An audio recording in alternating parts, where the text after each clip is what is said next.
My girlfriend talks in her sleep.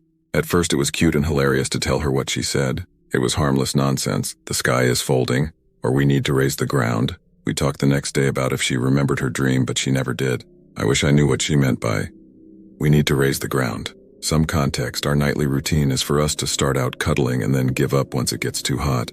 Then we're usually both on our sides, back to back. She would fall asleep before I do, and so I would hear the full range of her nightly musings. Honestly, at first I was eager to hear what she said. It was always funny to tell her and our friends what she would say while deep in the throes of REM. But now I'm done, I'd prefer she not talk anymore. How am I going to sleep after what happened last night?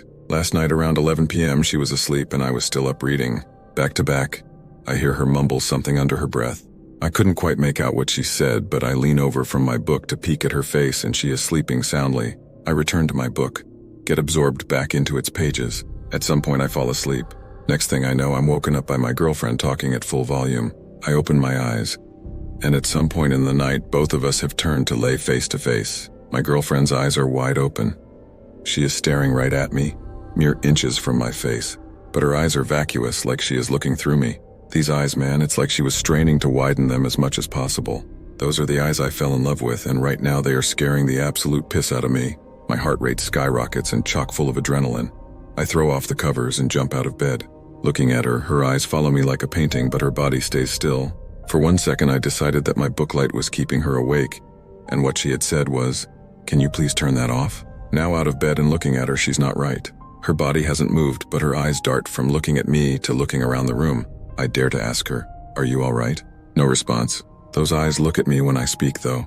They are now deadlocked, looking right into my eyes. Her breathing hasn't changed. That is a sleep breathing for sure. That's when, while looking right at me, she says in a too deep voice, "Come back to bed, dearie." My girlfriend has never called me dearie before.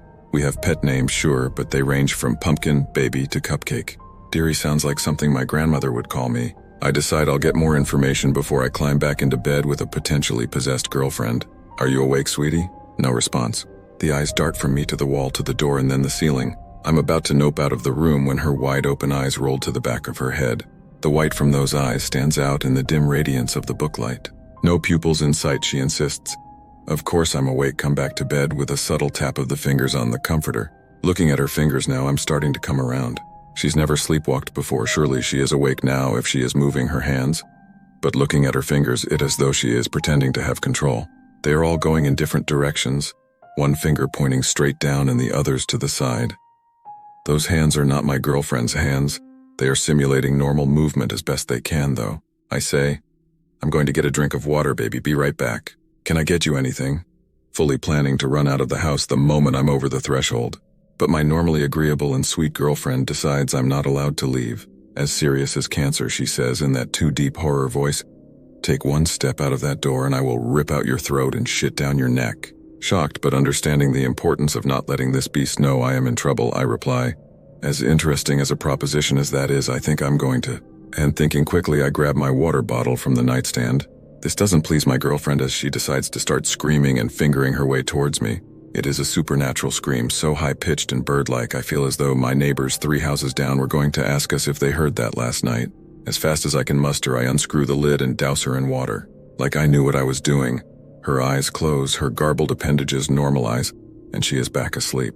I'm going to sleep on the couch for a while, maybe forever. She'll understand when she's awake. My hands tremble over the keyboard and I may have a concussion, so please forgive any typos or brevity of my update.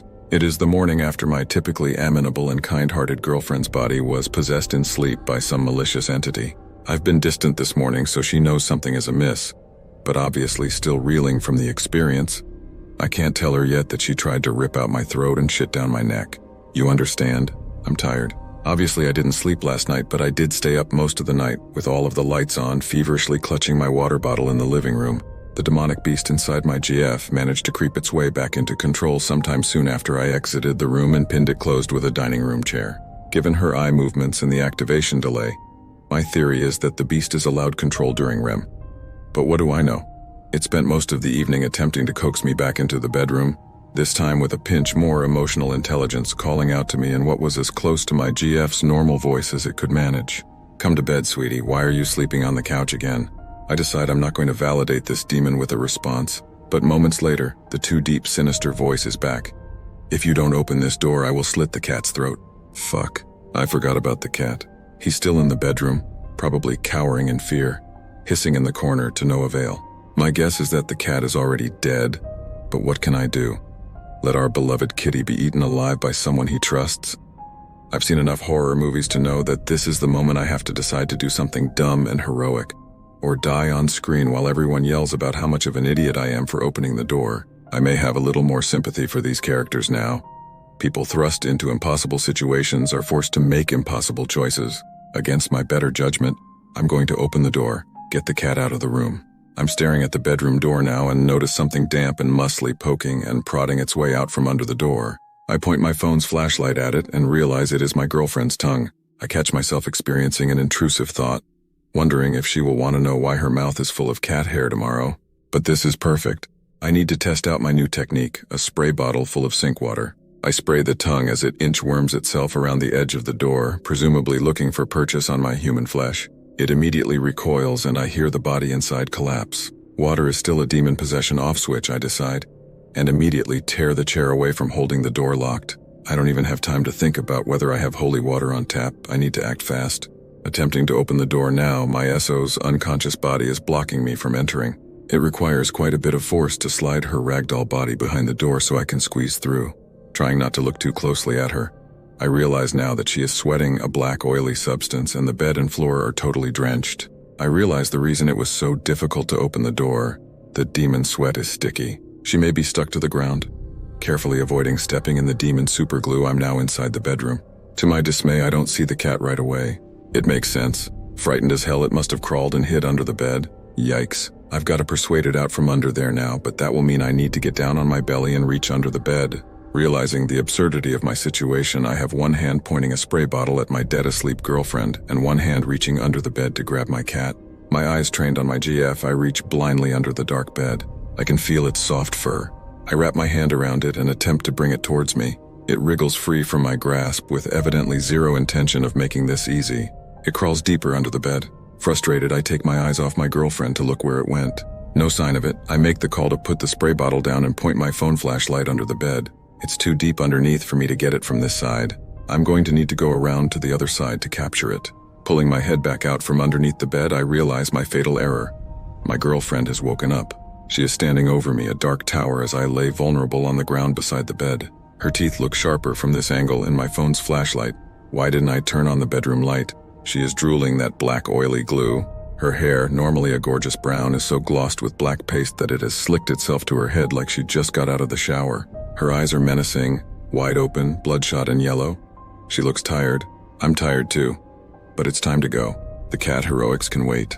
Just as I'm about to scuttle an adrenaline-filled crawl around her legs and out the open door, she grabs both ankles with both of her arms. I remember her typically gentle touch is nowhere to be found in this grip as her nails dig shallow wounds into my legs. With inhuman strength, she begins raising my entire body weight by my legs, plainly in an attempt to start eating me alive from the toes up. Little does she know I've never skipped a leg day in my life. I kicked my girlfriend square in her teeth with both feet. She drops me on my head, but I can't feel it. While she is stunned, I manage to get to my feet, carefully avoid the preternatural spiderweb paste and exit the room. Hands shaking, I adjust the chair to the correct angle just in time to hear agitated knocking on the other side. Baby, come back to bed, it's late. You're going to be so tired at work tomorrow. All of that, and I didn't even get the damn cat out? And my spray bottle is still in there. What the hell am I going to do now?